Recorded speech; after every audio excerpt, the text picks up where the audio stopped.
والعسل بقى الدقة اللي هتعمليها بتاعت حمص الشام. عندي هنا الكمون،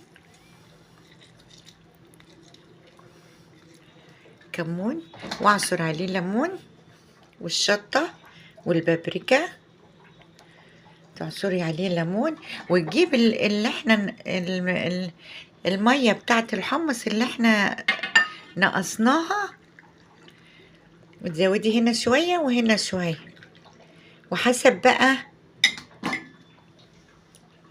بقى ما انتي عايزاها. عايزة تزودي شطة زودي، عايزة تزودي ملح زودي. اهي دي